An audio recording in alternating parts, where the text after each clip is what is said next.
Welcome to Savage Minds. I'm your host, Julian Vigo. Today's guest is Miriam Grossman MD. Miriam Grossman is board certified in child, adolescent, and adult psychiatry. Before gender ideology was on anyone's radar, she warned parents about its dangers in her 2009 book, You're Teaching My Child What? Dr. Grossman is a leading voice exposing the capture of her profession by gender zealots, leading to dangerous medical interventions on minors and a betrayal of parents. Her work culminated in a blockbuster book, Lost in Trans Nation, a child psychiatrist's guide out of the madness, published in 2023. Dr. Grossman was featured in the Daily Wire's What is a Woman? And is the author of 5 books. She has testified in Congress, the United Nations, Britain's House of Lords, and many state legislatures. Her work has been translated into 12 languages. I welcome Dr. Miriam Grossman to Savage Minds. I am so thrilled to meet you. I've been following your work, and I've been writing about this madness from the perspective of someone who was in academia for a long time, who taught courses that dealt with this, but never in the sense of anything that we're seeing at all. When queer theory kicked off in academia, it was more an extension of gay rights in cinema and in books. And it was certainly not about whatever you want to be, whatever you think you are, that's it. And I remember in the 2000s, in the noughts, I was getting a lot of information from people in metropolitan cities, not just New York, often in the gay community, and they were saying to me, there's something going on here. Like, we have nothing to do with this new thing that's been invading our rhetoric or our spaces or the campaigns. And I remember thinking back then how odd it was. But because I wasn't always in New York and I was doing field work in other countries, I was very grounded in reality, as you, as a psychiatrist working in the real world, were also grounded in reality. So I would like to know, what motivated you to write this book?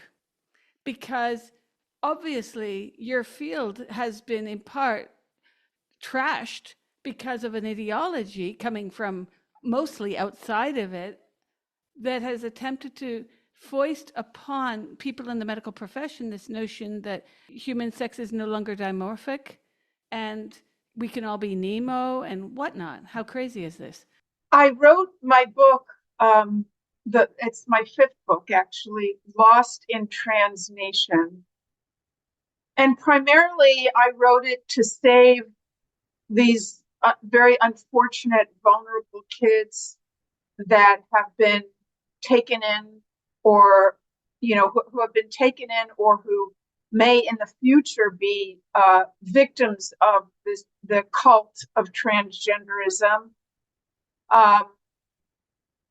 To save them and to provide parents with information that they need to prevent this mind virus, you could say, from entering and destroying their home. So the book is primarily for parents, but really anyone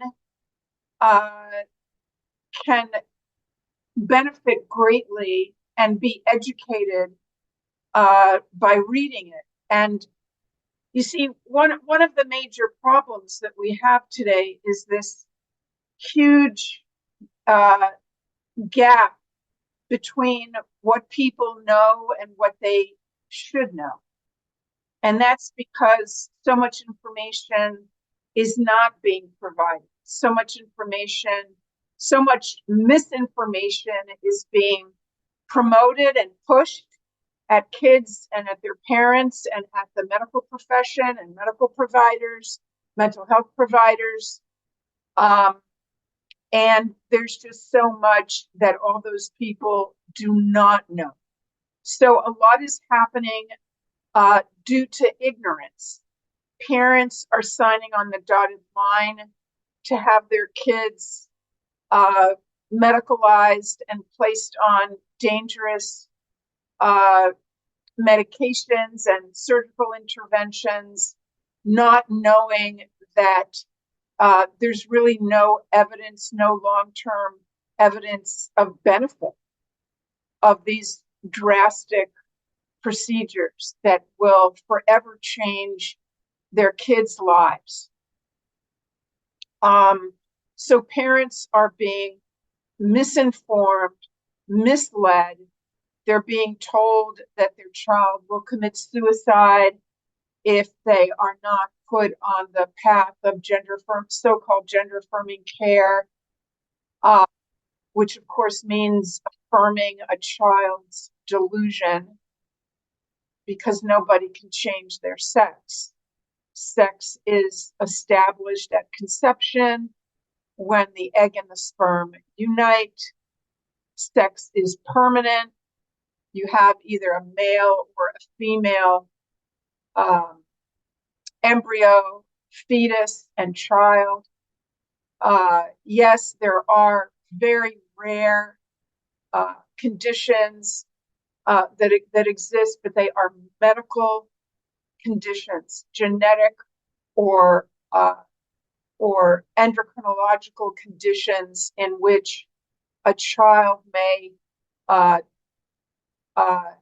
genitalia that are not clearly male or female. You have people who may grow up and not have the capacity to reproduce because their bodies do not manufacture sperm or eggs. However, that doesn't change the basic biological truth that we only have male and female. There is no third sex. There is no spectrum of sex, and that sex is established permanently at conception. So there is so much misinformation. There's been a crusade of misinformation, and people's lives have been shattered in my practice for the past 4 years or so, 4 to 5 years.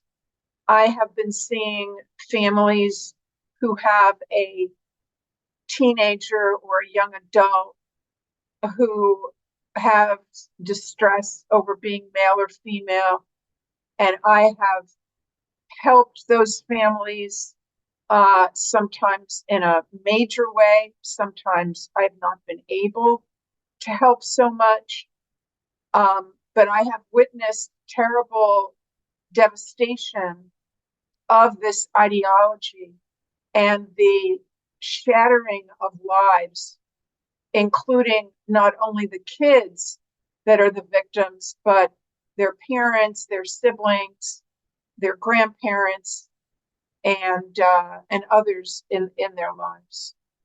So I wrote the book to try and prevent that from happening in so much as I can. The contagion is a phenomenal effect of this ideology, because it really has overwhelmed, as you mentioned, its siblings, the wider family, but also classrooms.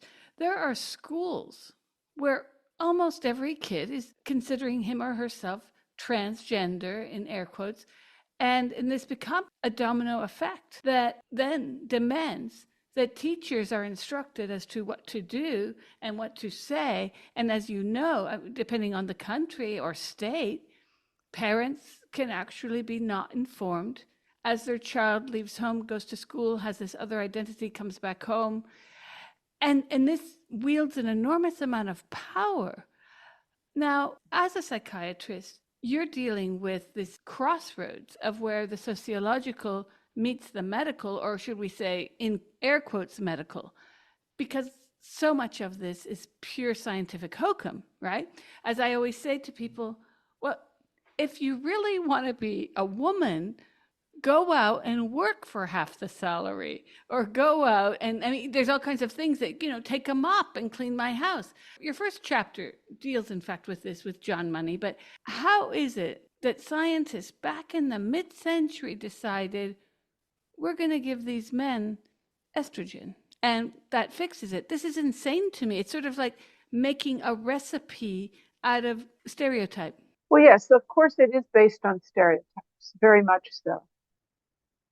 To the degree that kids are being told now that, if you're a boy and you're not into sports and you're not into trucks and cars, uh, you know, and you don't fit in with the other boys and you prefer the company of girls, well, then you might actually be a girl. So of course, this is just, it's insanity, but it's it's very, very dangerous. So you're asking, how was it that decades ago this came about? And of course, it's a very long story, and I devote a few chapters to it in my book. But in a nutshell, you see, uh, the idea of gender. I mean, just take that word gender. It's a relatively new word. We always use the word sex to refer to whether mammals, animals, are male or female. We use the word sex. That's a biological category, sex. And what happened is that a psychologist by the name of John Money came along and suggested that we not only have a physical sex, we have a psychological sex, a sex that is uh, based on feelings and identity, uh, and not related to the body, not related to physical reality. And he suggested that that be called gender. Gender before that time was used it was a grammatical term, right? So in languages, many languages, not in English, but French, Spanish, many other languages, you have nouns have a certain gender. They are either masculine or feminine. Well, more than just nouns. I mean, I'm not a linguist. You probably know more about this than I do here in Italy right now. But in any case, gender was the term that was used in grammar to refer to whether a certain word was feminine or masculine. So John Money took that word gender and for the first time applied it to humans, to people. And he said that there is such a thing as gender identity, and that gender identity is not inborn. You're not born with a gender identity. It develops in the first 3 years of life. And it is a social construct, meaning that one's gender identity as male or female, and there were only two possibilities back then. This was in the 50s and 60s when John Money was doing his work, his initial work. He said that it's based on the messages and expectations that a small child gets from their parents and siblings and from the rest of the world. So, what kind of toys you're given, what sort of behavioral expectations your family and others might have for you, like, oh, that's, boys don't do that, girls play with dolls and boys play with trucks, that sort of stereotypical expectations. And John Money said that by the age of 3, gender identity is fixed. But before then, everyone has the potential of growing up to identify as either male or female, independent of what our bodies are. So this was, of course, a very revolutionary idea. And John Money, I should add, and people who are interested in this need to read in my book the details about this man, this psychologist. He was a very emotionally disturbed and immoral man. He presented false he basically experimented on a family and ruined their lives in order to prove his gender theory correct, and in order to get, worldwide acclaim and fame and recognition. And what he did is that a family came to him, a young family from Canada, who had given birth to twin boys. And during the circumcision of one of the boys, there was a malfunction of the machinery, and the boy's penis was burnt off, completely destroyed. And so this family, of course, was devastated.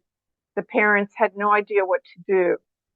And one day, when the twins were about a year or so, year and a half years old, they saw John Money on television. Now, John Money was a very impressive, sophisticated man. He spoke with authority, and people listened when he spoke.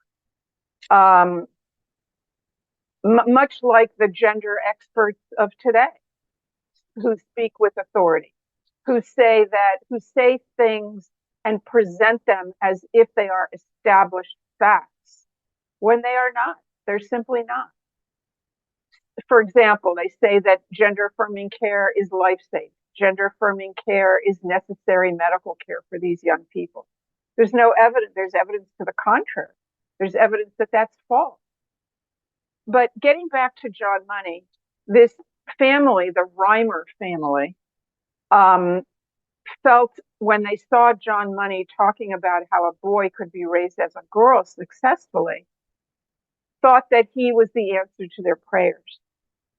They took their twins down to Johns Hopkins University, where John Money was the director of a clinic there that focused on what was then called hermaphrodites, now we call intersex. Those are the extremely rare babies that are, like I mentioned earlier, born with some sort of a medical or chromosomal condition in which their sex is not altogether clear at birth. And so he was fascinated by these babies, and he established a clinic where they could be treated. And he very much would advise parents to, if it was a boy, who had some sort of condition in which their genitalia was unclear, he would advise them to raise the child as a girl, and that is exactly what he did with the Reimers. So the Reimers had these identical twin boys, and this was the perfect case for Dr. Money. This was the perfect test case, right? The proof of concept of his idea that we are born gender neutral, and that gender was in the mind, and that it was influenced only not by prenatal factors and not by physical factors, but only by society. That was his theory. So he told the Reimers to castrate Bruce. Bruce was the name of the boy who underwent this terrible trauma. To castrate him, in other words, to remove his testicles. He still had his testicles. To have him undergo some genital surgery so that his genitalia would more resemble that of a little girl. And then to change his name, to tell everyone he was a girl, and to raise him as a girl in dresses and give him dolls, etc. And to never, ever tell Bruce that he was born a boy. This was the big experiment. And again, it's a long, complicated story. But the bottom line is that Dr. Money reported on the experiment as the years went by. And he reported it to be a tremendous success. So John Money reported that Brenda who was Bruce, Brenda was the name that they gave Bruce, that she was doing it incredibly well, that she was thriving as a girl, she was happy as a girl, she had friends, she was doing well in school. He acknowledged that perhaps she was a bit of a tomboy, but that otherwise she was doing just great, and the family was doing great. And so he wrote this experiment up, the twin experiment, and he published it in articles and chapters in books that he wrote, and it became very widely known as a success. Now, there were individuals that stood up and tried to challenge him and say, it's too early. We have to wait until Brenda gets older and see how she does then.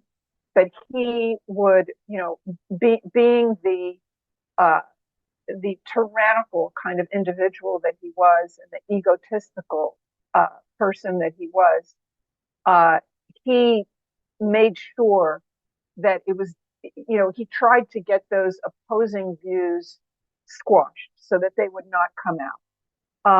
Again, very much like what's going on now with gender ideology and gender affirming care, which is that views that are opposing it, and there are many, many individuals and organizations all over the world that are standing up and opposing so-called gender affirming care, but the proponents of this ideology are doing everything they can to make sure that people don't hear about the opposing views.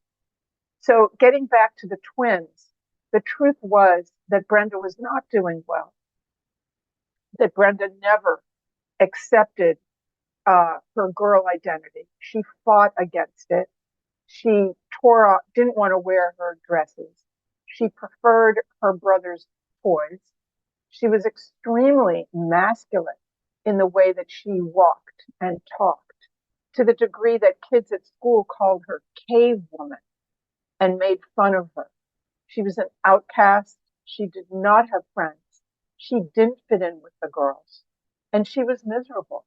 And the family was miserable as well. Now, a point came when Brenda started adolescence, and John Money was making sure that she was given estrogen in order to grow breasts. And John Money also, on the twins' yearly visits down there to see him, Johns Hopkins, was beginning to aggressively suggest or tell Brenda that she needed to have surgery and she needed to have the construction of a quote unquote vagina. And John Money was, I should add that he was, when these boys came down and would see him, in the absence of their parents were not in the office with them, John Money would expose them to pornography. He would tell them to get undressed and instruct them to assume all sorts of sexual poses. So he was sexually abusing these twins, Bruce and his brother Brian. So a point came where all this came to a head, and Brenda refused to go back and see Dr. Money. And the psychiatrist that was taking care of Brenda in Canada, in Winnipeg, learned that Brenda was actually suicidal, because with adolescence, she had realized that she's romantically attracted to other girls. This would have been in the 70s, early 80s, maybe. And she became suicidal, and a point came where the psychiatrist helping this family, to her credit, told the parents that in spite of what Dr. Money had told you about never telling Brenda, you must tell her. You must tell her, and you must tell her brother the truth. And they did that. the Reimer parents sat down with the boys. They took them out individually and they informed them of the truth. And Brenda, many years later in an interview, said that at that moment she felt overwhelming relief. Overwhelming relief that she or he wasn't crazy. She wasn't crazy. She was not a girl. She was a boy. And so her primary feeling at that time, I'm sure mixed with shock, was relief. And Brenda immediately took a new name. She didn't go back to the name Bruce. Instead, she took the name David. And she chose that name because she felt that, like the biblical David, she had been fighting a monster, like a Goliath, her entire life. And so she didn't take the name Bruce. She took the name David. She immediately reverted to living as a boy. Of course, stopped estrogen, had to have quite a few surgeries, one to remove the breast tissue that he had grown as a result of being given estrogen, and other surgeries as well on his genitalia. Now, they stopped going down to Johns Hopkins, but David's mother did write to John Money and informed him of these developments. Nevertheless, John Money continued to report the experiment as a complete success. And John Money went to his grave in the 2000s, 2005, I think he died, without ever standing up and saying, this study, this experiment on the twins that I continuously reported as a huge success was actually not a success. And because he didn't do that, kids all over the world, primarily boys, were castrated and were raised as girls because of these reports that the experiment was a success. Now, let me just remind you and your audience, the reason why I'm going into all this detail is because this experiment of John Money's was supposed to be the proof of concept of his idea of gender identity. So, in other words, this fraudulent research, which was a disaster as it ends up, forms the basis of gender ideology. Now, gender ideology, of course, has evolved, and it's hardly recognizable, compared to how it was first presented to the world by John Money in the 50s and 60s and 70s. But nonetheless, John Money is the father of gender identity and gender ideology.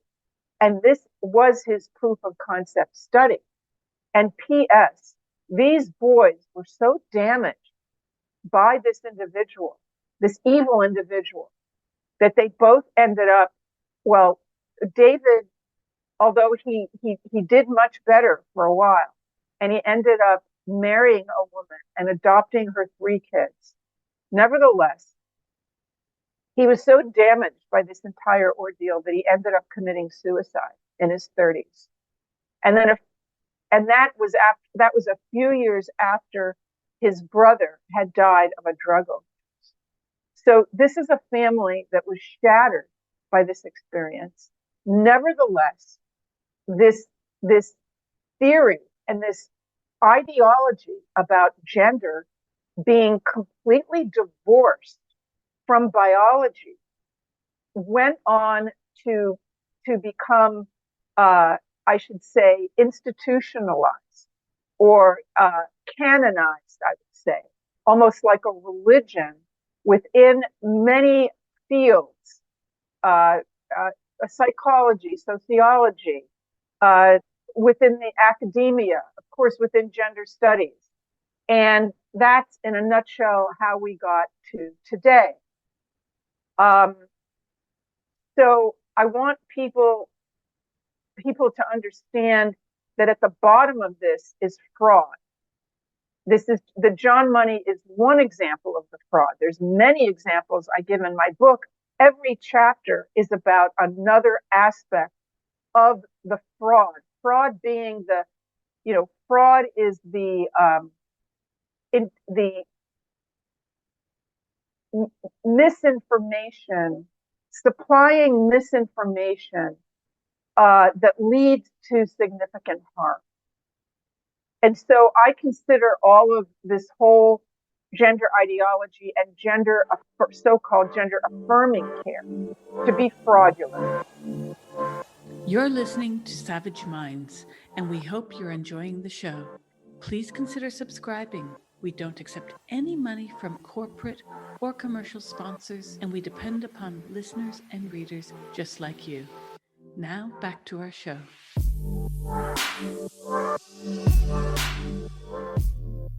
One thing that a lot of lay people, when they look at this, as I mentioned at the beginning, a lot of people in the gay community were like, what does someone thinking that they're the opposite sex have to do with sexuality? Because obviously they have nothing to do with each other, even if, let's say, gender were an actual somatic or medical quantifiable reality.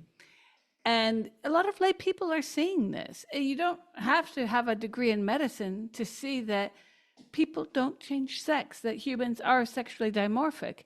And I'm sure you've seen the arguments on Twitter where people will talk about that very tiny percentage of intersex identities, not realizing that intersex is an anomaly. It's like saying that someone who is born with a birth defect of having, let's say, one leg, that does not mean that humans are monopeds. It simply confirms that that is a congenital disease or a malformation, but it does not, it actually confirms the notion that humans are bipeds, right? So you see this, and the ongoing Nemo comments, so I can't help but mention them because the preponderance of people in that movement who believe that humans can change sex because they read Judith Butler. Judith Butler doesn't even say this. I've read Judith Butler. She's not said this. And this is another problem. One day I will pen an essay entitled, Has Judith Butler Read Judith Butler? There's a lot going on within academia that has given spirit to this ideology. But then you also have within your own medical organizations rifts where the APA is on board, the AMA, but then you have other medical organizations, medical practitioners who are to the right of the aisle will in fact be opposing this.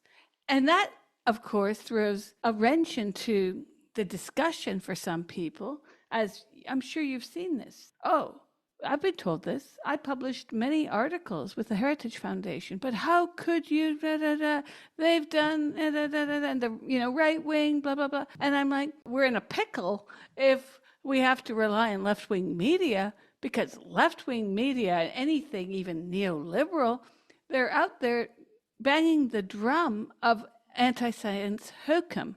So you're asking me to publish in places that will not even get past the first sentence of my pitch. But I've tried. I've written Slate many times. Oh, the emails I've gotten back from their science editor are truly LOL. The fact that you could be a science editor in the 21st century and believe that people can change sex, that's the irony itself. So within psychiatry and even your own lifetime practice, when did you realize that there was something going on that could even topple medical advancement? Because I'm sure you're aware, many of your colleagues, many people in neighboring scientific fields have said, this is all very anti-enlightenment. We are now turning on its head the very foundations that were given to us by the Enlightenment, querying, questioning, looking for facts, right? What do you see as a psychiatrist who's coming at this? Not only in your book, you do wonderful documentation of evidence of the people you've spoken to, the families who've been put through hell. But at the very basis of this it all comes back to medical fact. Because when I first read about David Reimer years ago, I was like, well, this is a tragedy. And the people out there banging their drums for we can change sex, have they read the story of Bremer? Have they read about Harry Benjamin and his very tight friendship with all the people at Johns Hopkins, that when it shut its door, they were unemployed, and unemployed people tend to look for work, and they created WPATH, right? You know how it goes, right? Well, you asked when I became aware of the problem in the medical profession, being captured. And I want to underscore here that when we talk about the capture of the medical professional groups like the American Psychiatric and American Psychological Associations and the American Academy of Pediatrics, we're not speaking about the rank and file members. We're speaking about a small group of activists who are very aggressive and very verbal, and they are in control of a few key committees that produce documents, policy statements, guidelines without having any sort of debate or referendum of the thousands and thousands of members of the organization. And that's a really important thing for everyone to be aware of. That so when the American Academy of Pediatrics comes out with these statements and guidelines about how to help these kids, or even not even about how to help these kids, but they might have like the American Academy of Child and Adolescent Psychiatry, which if I did belong to any professional organization, that's what it would be. Even they are advising parents that if your child comes home and announces that they identify as the opposite sex and they want you to use a different name and pronouns, that you should do so. So, that doesn't mean that, again, that the entire organization believes that.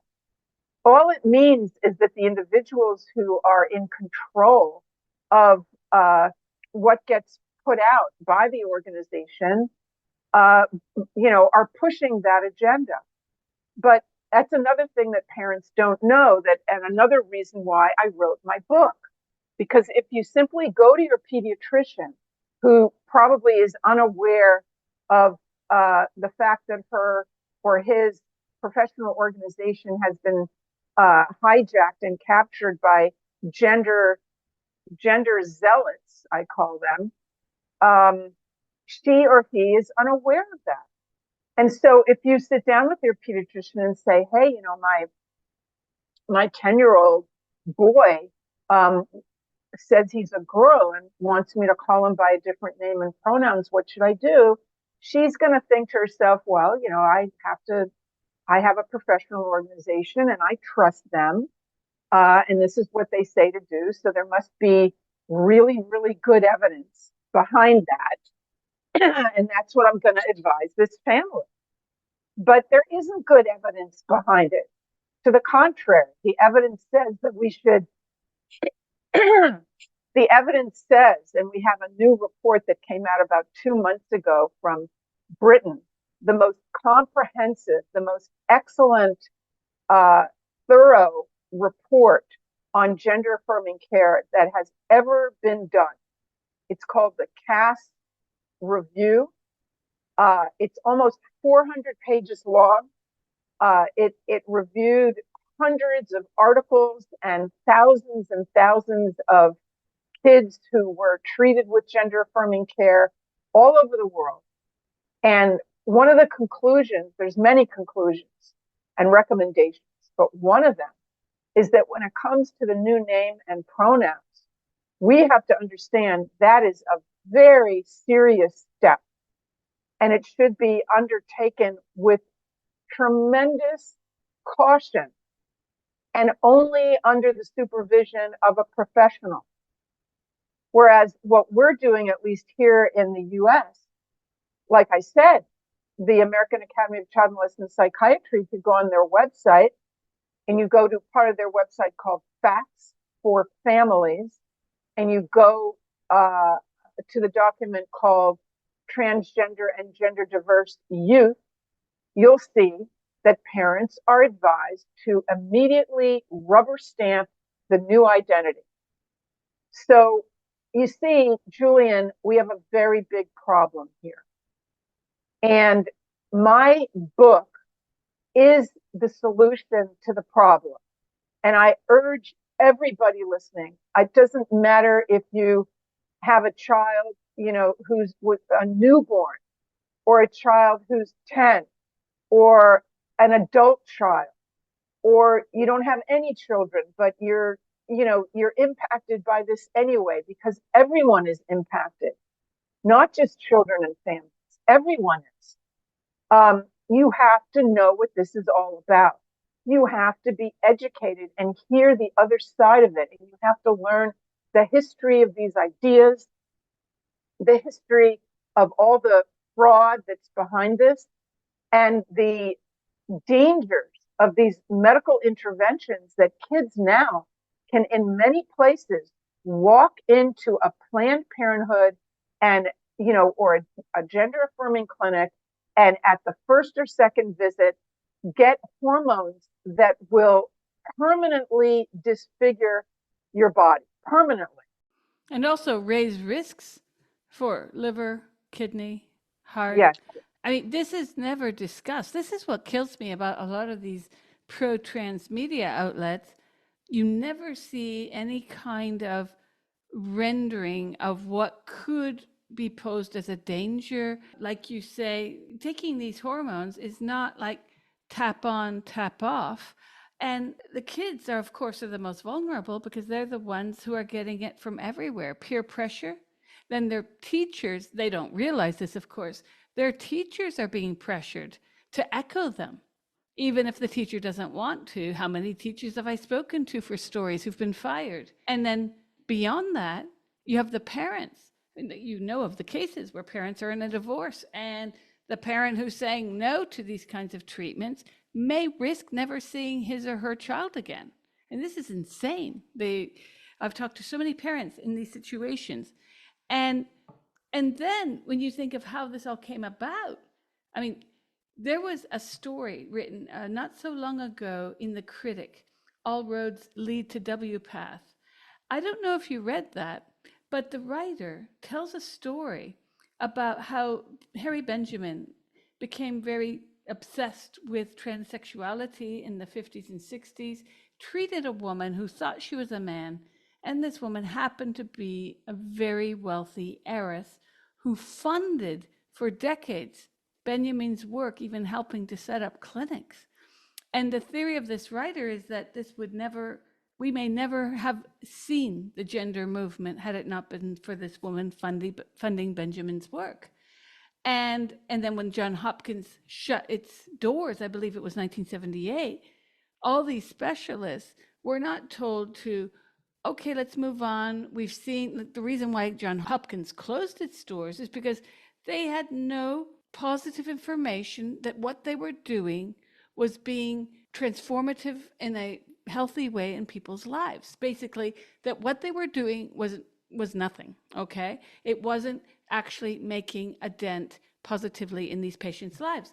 And what's interesting is that when I, as an anthropologist, go out into the field and do a study, just talking to people, I have to fill out all kinds of human ethics reports that have to be approved by a board at my university for me to do so.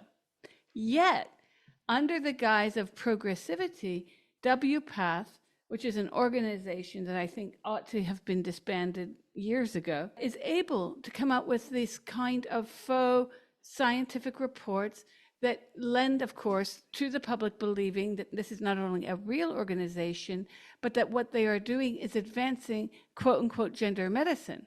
And of course, are repeating transgender, gender identity, inner self. I mean, I love that part in your book where you say science doesn't care about your inner identity or something like that. It was great. But, we're coming back to this point in reality on planet Earth where we are eclipsing reality with this fairy tale glitter language, all in the service of these very elite identities, right? Yeah, well, you said a lot there. First of all, do you think that you could? I would love to read that article about all roads end with W. Pat. I have not read that, and I would like to learn more about what you said about Harry Benjamin. So, if it's possible at all, maybe you could send me that I'll link. send that over. Okay. And then also, I wanted to just mention that the doctor that closed down the clinic that originally was opened by John Money was Paul McHugh, Dr. Paul McHugh, really a giant in this field. And everyone should read his book, The Mind Has Mountains. It's on many different topics in psychiatry, but one chapter is called Surgical Sex. And in that chapter, Dr. McHugh explains what was going on at the clinic and the research that was done in order to justify closing it down. Dr. Paul McHugh, a giant. So yeah, I mean, there's many aspects to this catastrophe, and unfortunately, we are creating a generation of sterilized young people. We're creating an entire generation, uh, of tens of thousands of kids, probably. It's hard to know how many, but certainly thousands and thousands of kids who will reach their 20s, and they're sterile. The reason that they're sterile is because they were given puberty blockers at very early in puberty. They were not allowed to go through their normal organic development, and their bodies never mature to the point of producing eggs and sperm. So they are therefore infertile forever. And of course, after the puberty blockers, almost every child is then put on cross-sex hormones, which further sterilizes them. And as you mentioned, very appropriately, puts them at risk of all sorts of horrific medical conditions. So yeah, this is a nightmare, and we haven't even spoken. We haven't had a chance to talk about the impact on parents, the trauma that this represents to parents, the complex trauma that parents go through when they see their child, have to witness their child adopting a new false persona and watching their child's healthy body become, transformed, and their personalities transformed, and very often having to, the child becomes estranged from the parents who insist on, living in reality and will not go along with the self-harm and the, fraudulent lifestyle. It's just very sad and very shattering. The fact that we're living in an era where we have to fight these kinds of windmills, less exciting than what Don Quixote's story tells us, these are real fantasies that are being foisted upon us by people in positions of power. When I think of what I saw in academia and the way in which this subject went from being light to seeming grassroots activism, but it wasn't grassroots because it was funded top down, let's be clear. And with some exceptions, the people captured in this, in terms of children and adolescents and adults, tend not to come from, it's not always true, of course, but tend not to come from the poorer classes. These are kids who often are going to private schools or universities where there's a gender studies department and people are getting this infiltrated throughout their coursework, even if they're not there to study that specific subject. And I think that as someone who taught within the universities, watching this get pushed up and up as women's studies departments were being closed, or as other departments were being formed, it did make me question, because I have no problem at all with studying any subject. What I question as an academic is, why is there an entire department made to cater to one ideology? We've never seen that before in history. You don't have departments, let's say, of empiricism. You have philosophy departments, but not departments that only head at one kind of idea. This was fomented in the 90s very quickly in the US, especially in cities like New York and then Berkeley. And it has hit into the medical sector in ways that I never foresaw, because as someone who's read and taught Judith Butler, especially that first book, which is very hard to read, very hard to teach, students always complain about it, she does not mention any of this, none of it.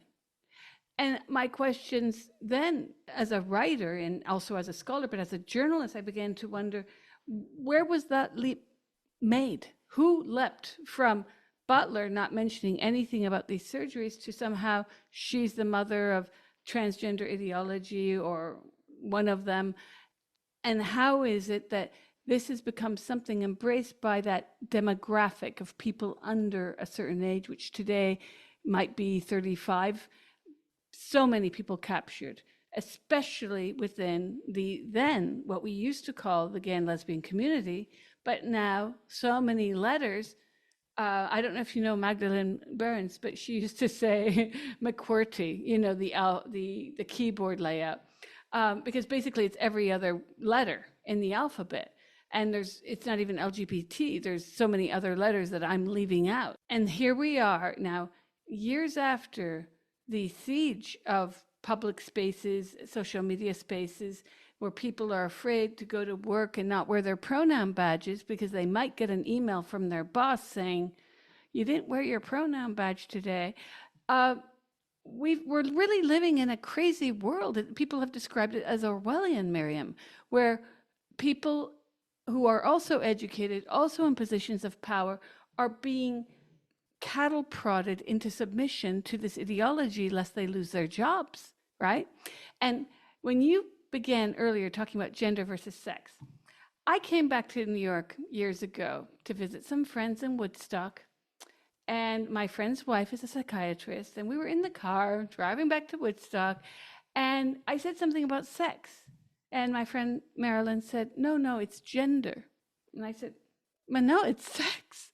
And we had this debate because in her work in psychiatry in Woodstock, she was not only told to use certain terms, but also to refer to patients suddenly as clients. Do you remember when that happened, when it went from calling patients to calling them clients? And a lot of this has come back to my mind. I've begun to wonder, is part of what's happened due to the way that medicine has become client-oriented, where, as you know, in the United States, we say the customer is king, and dare the practitioner contradict the customer? You see what I'm saying? I mean, is there a bit of that in the ideology that's filtered through medicine, such that people who are specialists in their own fields are being faced with a very heavy weight to basically cave into this ideology? Well, of course, we're expected to toe the line, obviously. I mean, that it's nothing could be more true than that. There's expectations now that are placed on us, and basically, when it comes to, the transgender issue, the expectation is to rubber stamp a delusion, the patient's delusion. I don't use the term client because I'm a doctor, and the people that I take care of are my patients. And the expectation on me as a doctor is to simply rubber stamp the self-diagnosis of anybody, of a child or an adult or whatever, whoever they may be, who walks into my office and says, I'm not a man, I'm a woman, I'm a man, and I'm supposed to immediately rubber stamp that. That's correct. It's not about medicine anymore. This is not medicine. And have you seen or heard any evidence about, in the United States, where private insurance companies will be often footing the bill for these procedures. Have any companies or any organizations of these companies spoken out about the rise in these surgeries, or is this good for their business? Well, it's good for I would imagine it's not good for the insurance companies, obviously, because it's very, very expensive. You mean like the health insurance company? There's also the malpractice insurance companies that are having to, as all these cases are being brought against doctors and hospitals and, mental health practitioners and surgeons, these lawsuits are going to start hurting the malpractice insurance companies. So that's good.